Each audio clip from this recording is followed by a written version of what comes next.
Welcome back, Mr. Witness. You may kindly take your seat.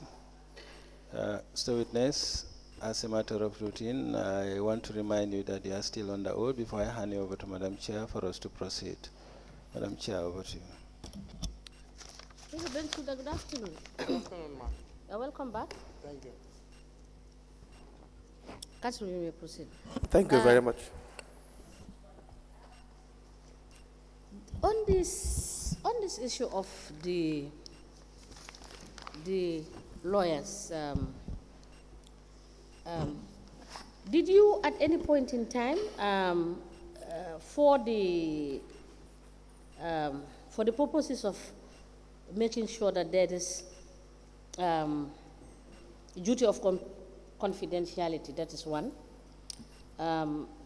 the consideration for the corporate and legal risk, did you have any disclosure policy put in place? Disclosure policy at the council? Yes. Like a NDA? Yeah, disclosure policy, that is to say, you understand, general, so that, you know, relationships, people will have to disclose their relationships. You know, you have explained in your evidence that you don't believe that there is any issue with respect to people that are very close working together, if I may get your evidence. Yes. Right?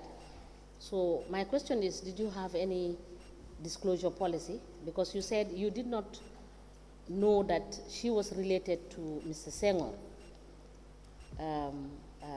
Did she disclose this fact to you? Because I believe that she was in the council before you got Mr. Senghor on board. I did not consult her on the appointment of Mr. Senghor. She's not in the council. She has her own law firm. No. What I mean is she was retained. Yes. You understand? When Bensouda and co left the council as their legal advisors. Yes. So I believe that she was giving legal advice Yes. before you did set up the KMT and KMM. Yes. Did she disclose that she was related to Mr. Senghor, to you? You mean after Senghor was appointed? Before he was appointed. No, I did not consult her on the appointment. After he was appointed, did she disclose to you? I believe that's when one of them told me that they're related. Who told you? I'm not sure, but one of them did. But do you think it was her responsibility to disclose to you? After the fact, I guess she could disclose to me, but I'm not sure whether it was him or her. All right. Yes. Find out and let us know. Okay. Because she has a duty to disclose to you, you understand, these facts. Okay. All right? Council, you may proceed. Yes, thank you very much. Can we have the documents that? Yes, yesterday the chairperson asked me to get her clearer documents. I believe one of the documents was difficult to see, so I got an enlargement. I think this was the expenses related to the KETP project on the audit.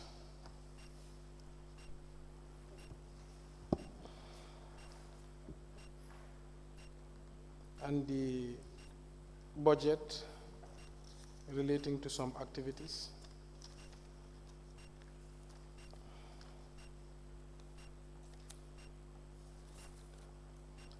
On the FID grant, she wanted the project description.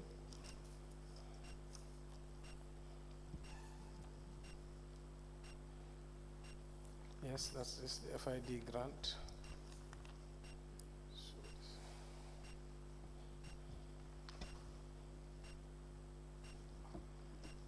On the feasibility study, she wanted the findings and the application, I think.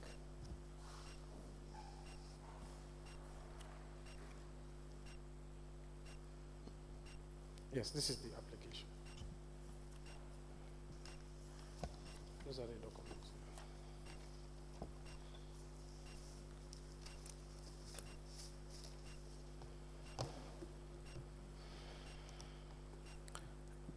we apply to tender the following documents.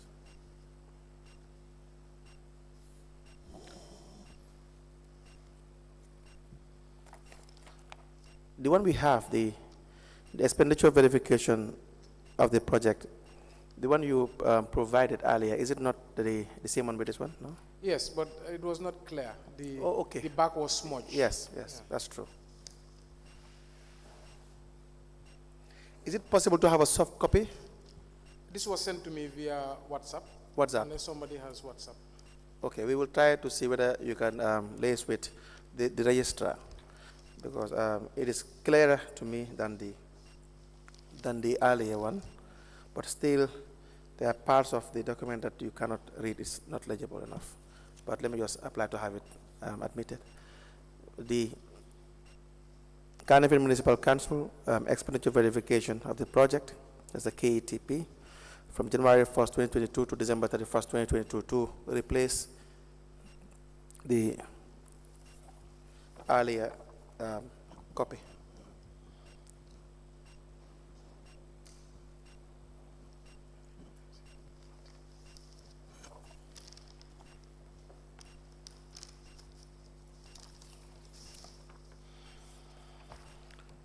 Okay, so this is in French. The content are in English, I believe. That is the breakdown of the expenses, the enlargement you have. Okay. I see, but I can't. I'm trying to pronounce the words in French. I cannot be able to do that. But it's dated the 26th of August 2019. And is this all the expenditure statement for? Yes, from the auditor's report. Auditor's report.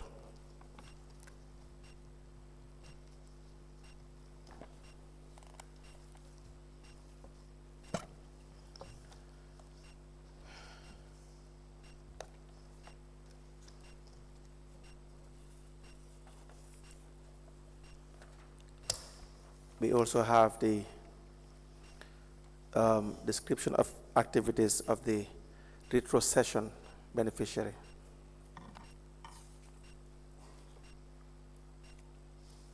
That is a project description of the FID grant, correct? Yes, fit.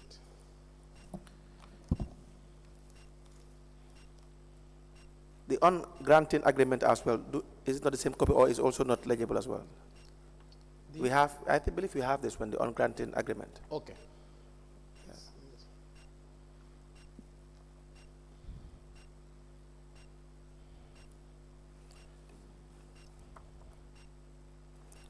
Out of caution, I'll just have, I'll make an application to have it admitted, and we can compare the two. We also equally apply to have this document admitted. That is the financing of the Fund for Innovation in Development. There's an on-granting agreement between the University of Essex and KMC. I recall reading this yesterday.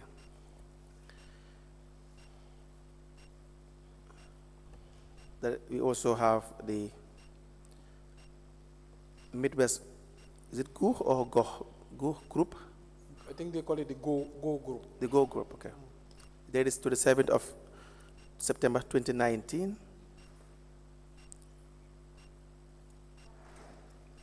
Addressed to the Mayor, Talib Ahmed Bensouda of Carnival Municipality. With respect to the Gambia Solid Waste Management. Yeah, we also need to compare this one. It appears as if we have it as well.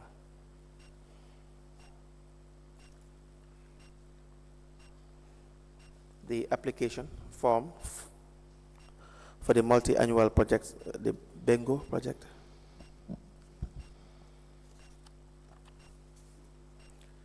These documents to be admitted to evidence and marked as exhibit.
Mayor Bensouda, do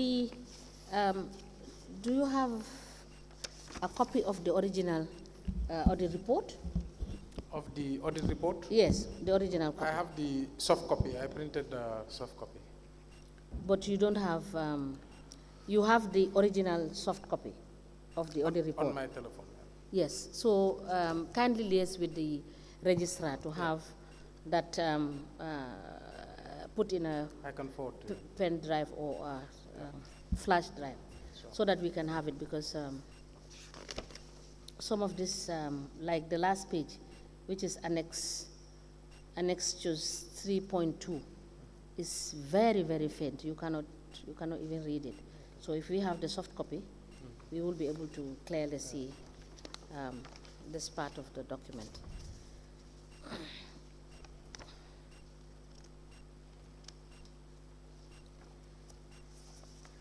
Council, do we, because it's not clear. Do we still admit it? Because it wouldn't make any sense for us to admit this document, because we will not be able to use it. I agree entirely. I will Yes. suggest that we have get the the soft soft copy. copy. Yeah. Yes, so we will return this one to you.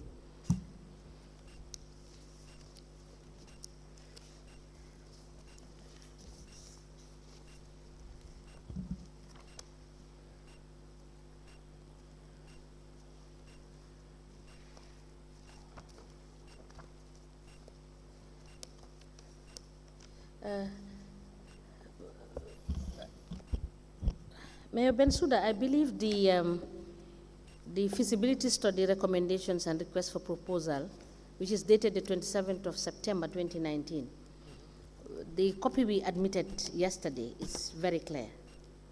And is it?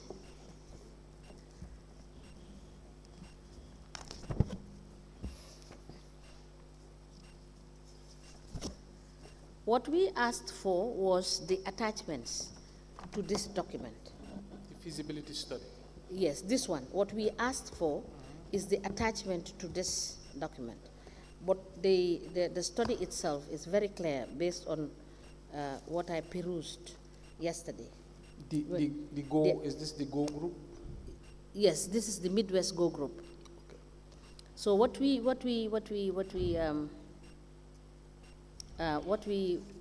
requested for, if I could recall, is the attachments.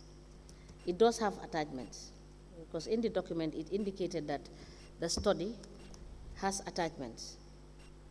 For instance, for example, the request for proposal documents and the background information, etc., etc. Okay. Yes. I'll ask the director. Yes. So please let us have that, and then we would admit those documents. On this one, sorry, Chair. Yes. The last page Yes. is clear. I think it's just very tiny. Yes, it's very tiny. We can't read it, even whereas we have glasses on. It's very, very tiny. Can you read? I can read it, You can read it. but I have vision 20. Well, I have a challenge, and the lead counsel also have challenge in reading it, because the writings are very tiny. I'll send this soft copy. Yes, so send us the soft copy of the original audit report. And this one.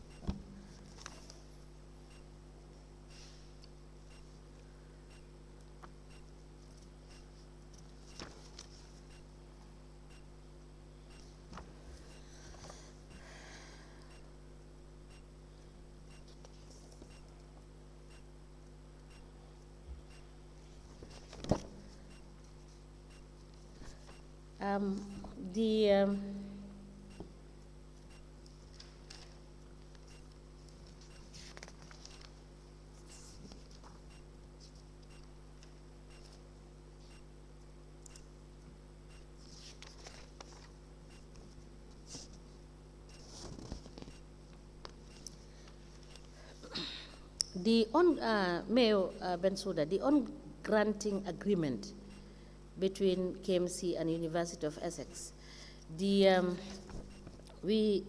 This document is, we have already admitted this document. Okay. And what we were requesting for instance, is the Schedule 3 for the financial agreement. The Schedule 3 for the financial agreement, which Agreement. is not part of the document. And also the annexures for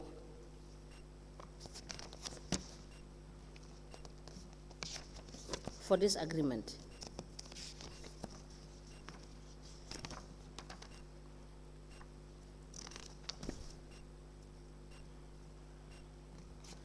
Because the annexures will give us an idea of how many schedules were contained in the document, Okay.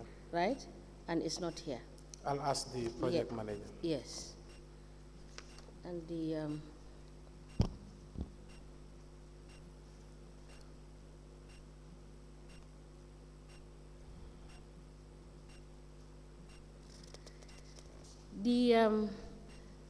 FID project description. Yes. What we have is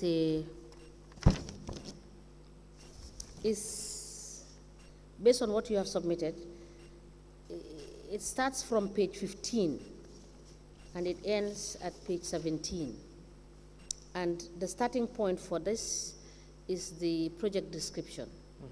So we will need to have the complete document for this one. So the University of Essex and FID is the same project? Yes. It's the same? It's the same project? Yes. Yes, but this one is starting from page 15 and is ending at page 17. So it's just giving us the project description. So we want the prior document, the prior 1 to 15 and 17 to the end. The one that says FID? Yes, the one that said project description with the heading is Schedule 1, description of the activities of the retrocession beneficiary. Because I believe that this is what will allow us to have an insight and to be able to appreciate how the co-beneficiary system has worked, Okay. and how they were able to manage the funds, Right. you understand, and how successful was it implemented. So We will it's- be able to have a glean from that when we have the complete document. So this is the project I was saying, it started in 2024, it's still ongoing? It started in 2024? Yes, it's still ongoing. Oh, okay. But So you it wanted to doesn't, see the- when did this, that is the on-granting agreement? The FID Essex project started Yes. last year, Last year, and it's 2020. still ongoing, it expires in December. It's not within our mandate, so we will leave that one. Please cancel that, Okay. what we need from this document. It's not within our mandate.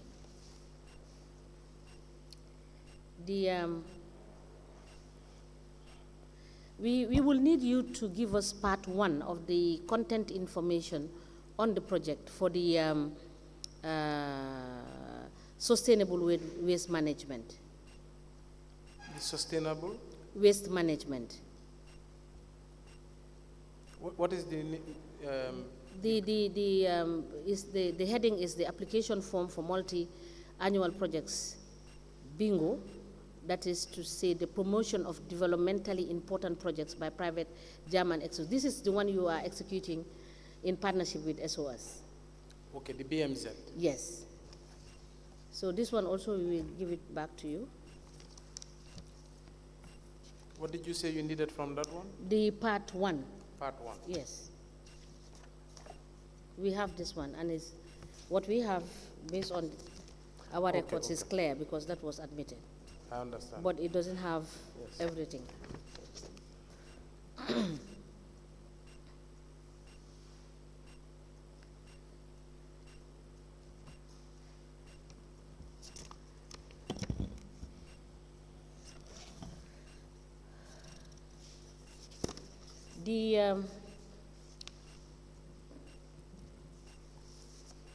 The MAZA, that is the European Union, the MAZA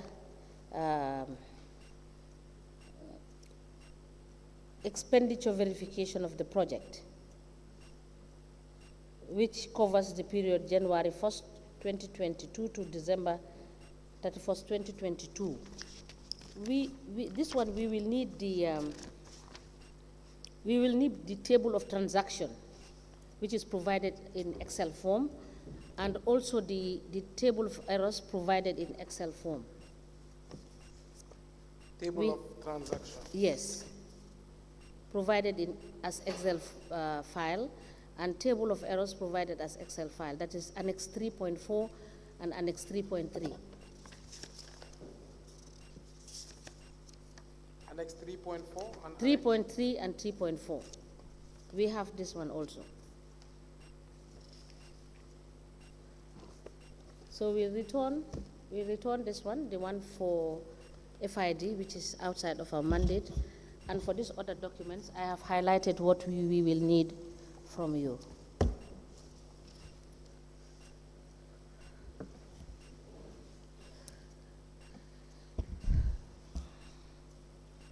Council, you may proceed.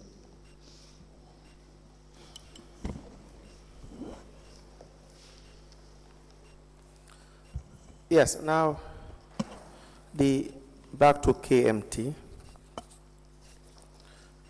Do we know what was Council's final decision in relation to the desirability of continuing with the project, considering the fact that since its inception, the bus service could not start operations?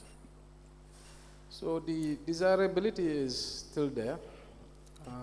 We applied for a grant recently, but it was cancelled. The grant itself was cancelled.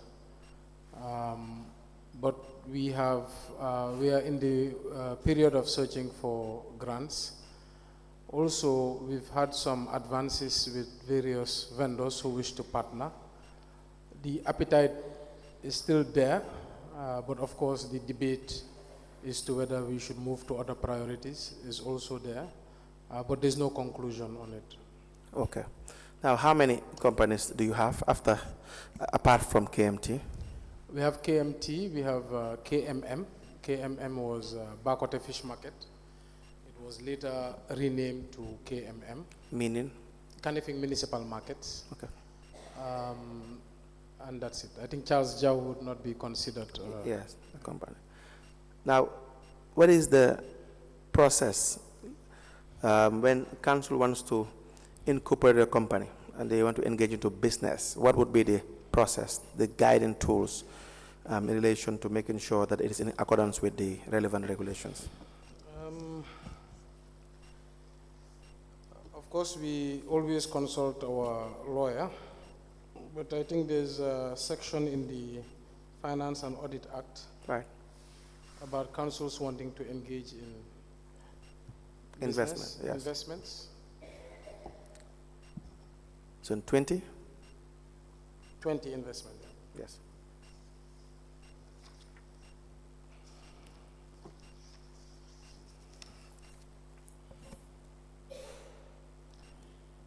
Yes, on 20, subject to the Act and guidelines as the minister shall prescribe, a council may engage in trade, commerce, or industry, invest in central government and central bank treasury bills, engage in real property development, and make any other investments as it deems fit.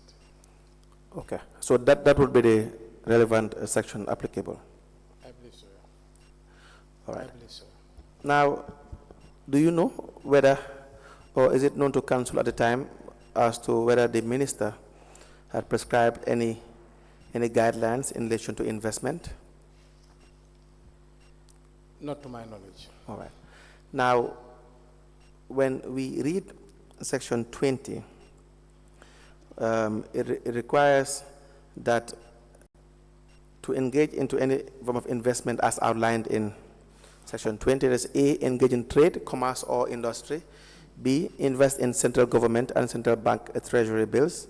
C, engage in real property development.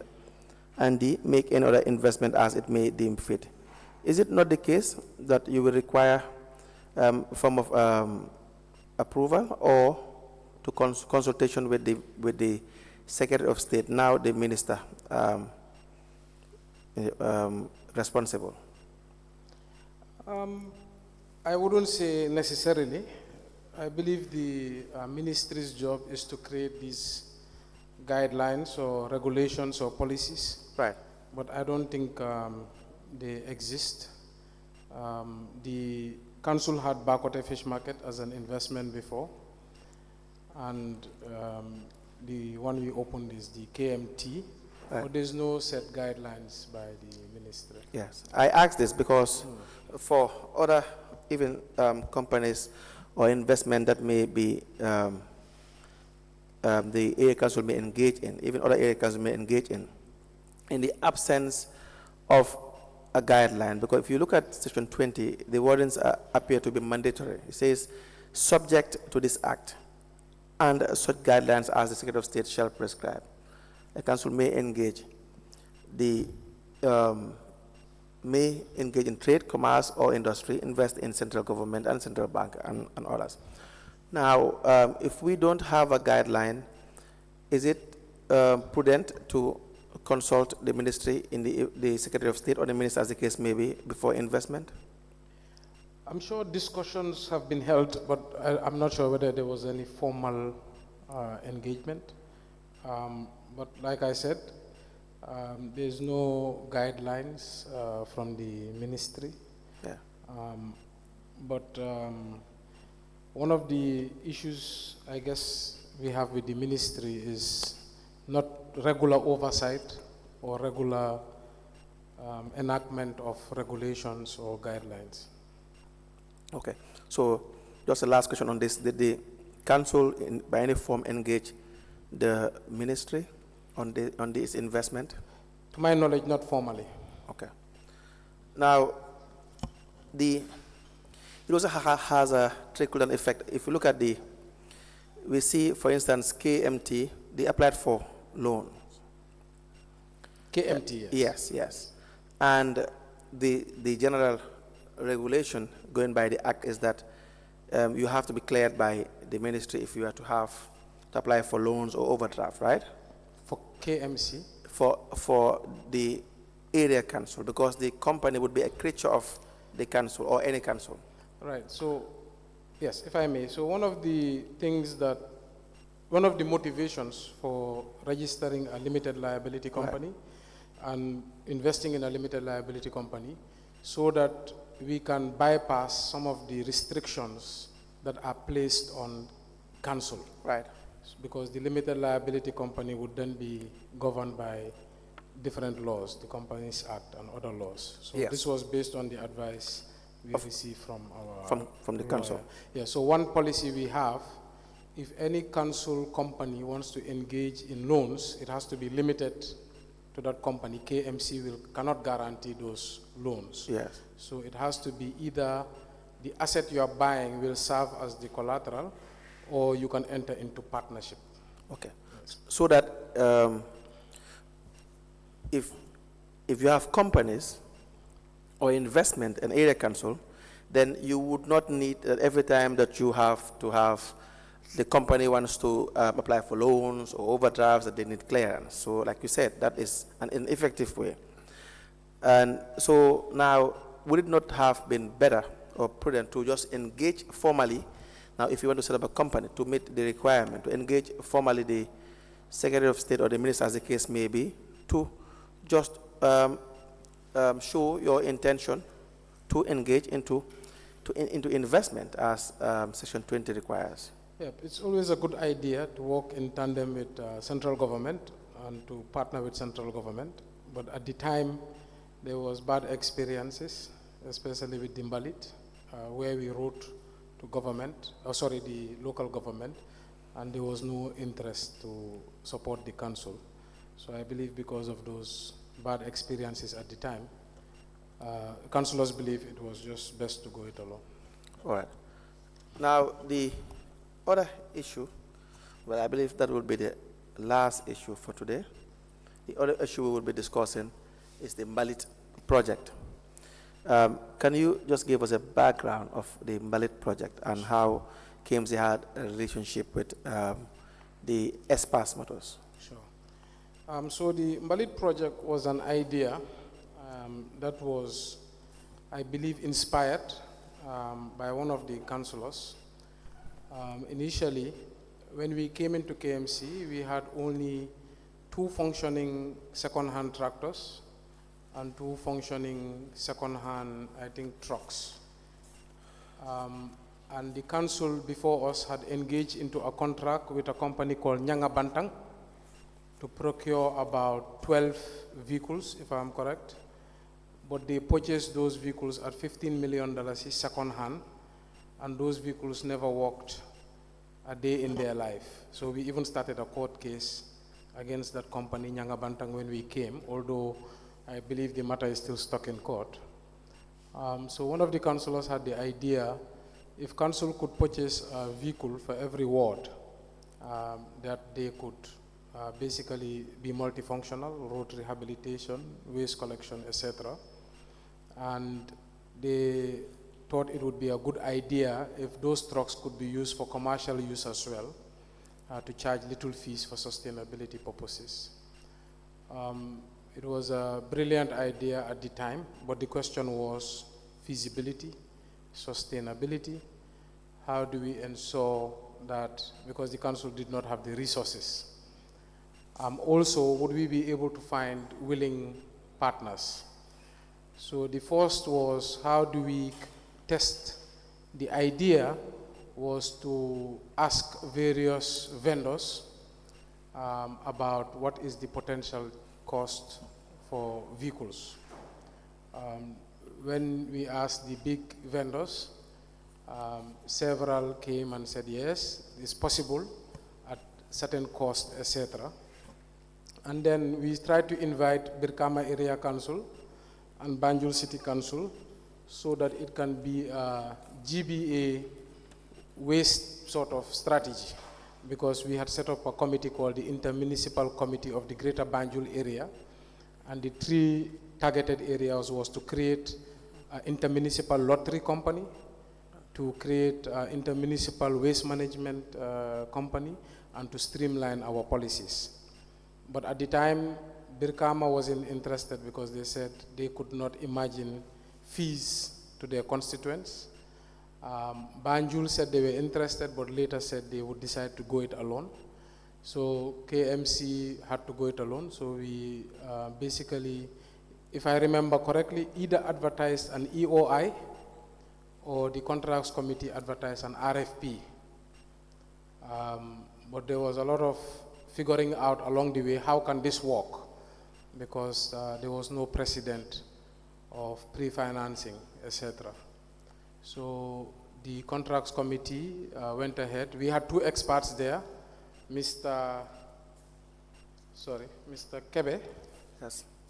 and Mr. Barry, who were both experts in their own right, basically guided the council as to the best method of procuring these services. At the time also, I met the minister and I informed him of our idea, but his counter idea was basically the government was requesting trucks from Turkey, and maybe we can get those trucks as gifts from Turkey. But I told him, well, we will try. If that comes, then salam.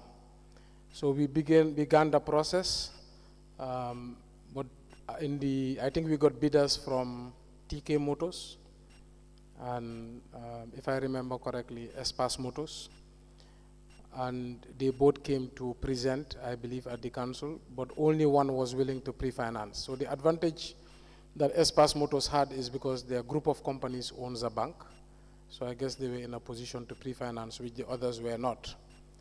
So they entered into negotiation with the contracts committee. I believe the discount, the initial discount they were able to facilitate was $10 million after request from the council, and then later they were able to facilitate another $1 million. So the Mbalit project was split into 2. The daily collection of waste from the households, which we considered part of the Mbalit project. The collection of market waste, etc., which we classified under sanitation. So the question now, can we get the income required to sustain this project? Because that project could have been a hit or miss. And also, is the vendor willing to allow the trucks to serve as collateral? That was the second challenge, because we wanted zero risk for KMC, and we could not use any KMC asset for collateral. So the vendor agreed with the contracts committee, and then I believe we agreed on a grace period of 6 months of non-payment, and then we purchased the required trucks. The project manager in charge was doing everything he could to ensure sustainability. So he projected an income of about, I believe, 2.6 million every month. If you add the household fees, the cost recovery, we call it cost recovery, charges to the businesses, and the dump site fees, he was projecting 2.6 million, I think, a month, which would have generated 30 million. Then mid-year, we also resolved at the General Council that if there was any failure in terms of reaching the revenue target, the council would budget and subsidize the project, because we believe that either way, this is a vital service the council has to provide, if not our biggest service, because we had 60 plus illegal dump sites around the municipality, and we spent a lot of money clearing them. The council before us had contracted one company, one of the councillors actually, to place trucks strategically around the municipality, and they would pay them, I think, 700,000 every month to clear illegal dumps. And plus, we used to hire bulldozers. So it was feasible, in our opinion. And our target was 3 years. We wanted full ownership of the vehicles. And we reached that target. And now the Mbalit project serves as a precedent for other municipalities. We've seen other municipalities recently copy the same project in the same style. So it's a very successful project. Yeah. Thank you very much for that background. Now, you spoke about a project manager. Yes. And who is this individual? Bakari Singhate. Bakari Singhate. Was he a regular, or is he a regular council employee, or? No, so the council treated the project under PPP, and that was the premise in which the project manager was hired to ensure that he had the capacity to see the project through. Okay. Now, do we have a project document for this? I've seen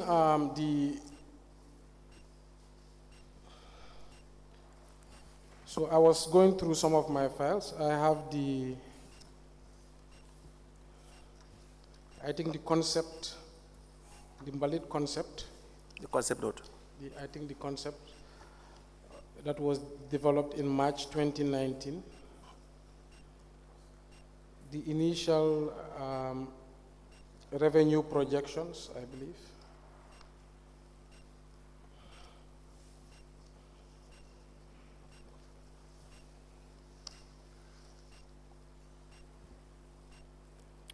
I have the MOU I spoke about between Banjul City Council. No, sorry. This is not the right document. This is with Continental.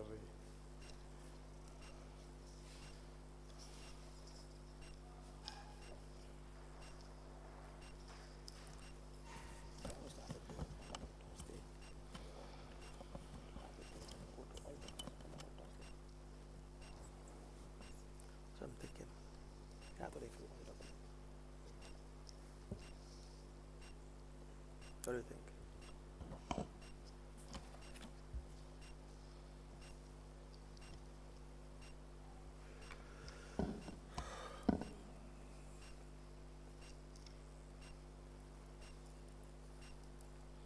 This is the advice we received from the Attorney General's chambers. Yes. On the contract, things they felt that were not up to standard and needed to be corrected. Although there was a complaint that they should have received it before signage.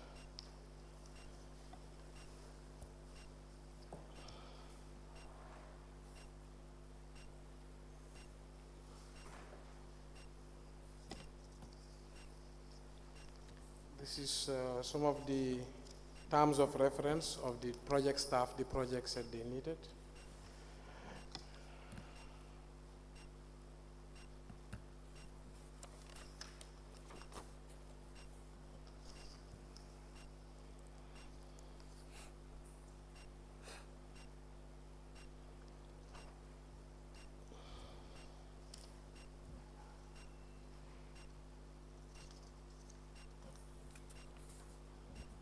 The projected revenues for the first year.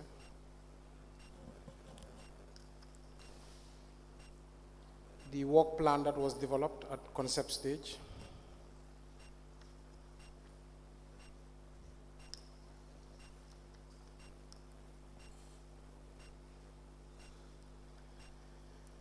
The request for quotation of tickets from the Gambia Public Printing Company. The data collection exercise to determine feasibility that was conducted in 28 March for 14 days with the WDCs. Right. Okay, I found the project document. Yes, The project document for the ballot. Or the project document, the annual work plan.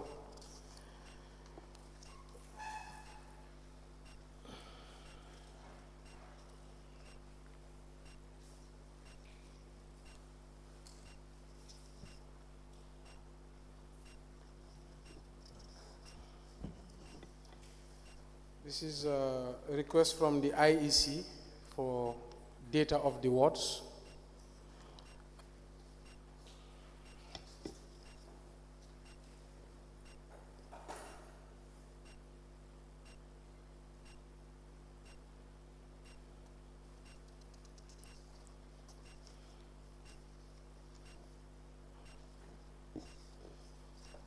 Yes, I believe these are some of the information I have. Very well. Yes.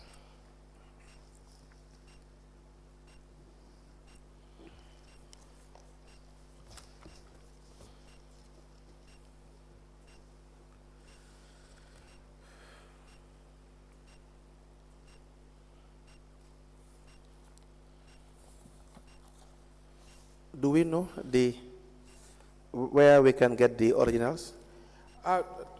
I don't know, because these are just copies I found in my file. Okay, so who do you think we should ask? It should be with the either Department of Services or the Invalid Project Manager, BB Dabo. Although there's been change of management, I don't know. Say BB Dabo, right? BB Dabo is the project manager now. Yeah.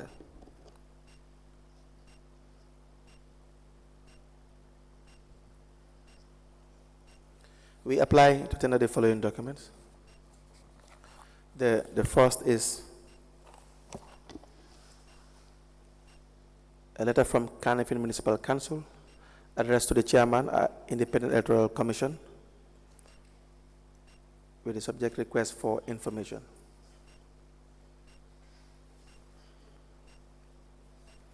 Signed by Musa Bah, Deputy Mayor, on the 25th of March 2019.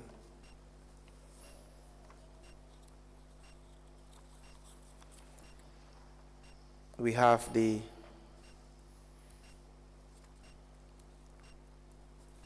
Invalid Project Annual Work Plan for 2019. The date is that of 22nd of March 2019.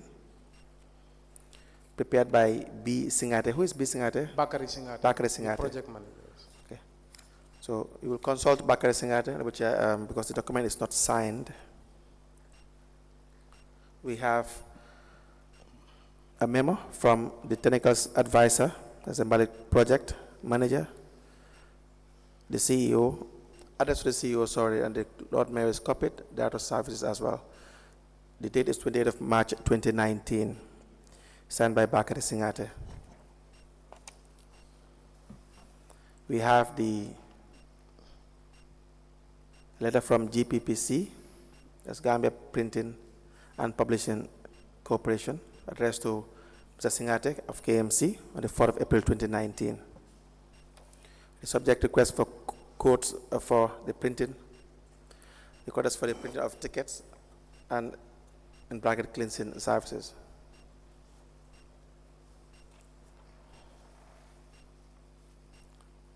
We have the work plan as well. The date is 9th of April 2019.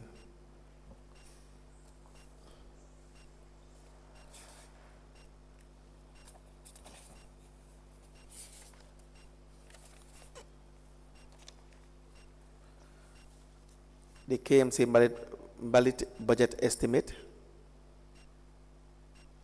That is the estimated service charges for the first year ended 31st January 2019.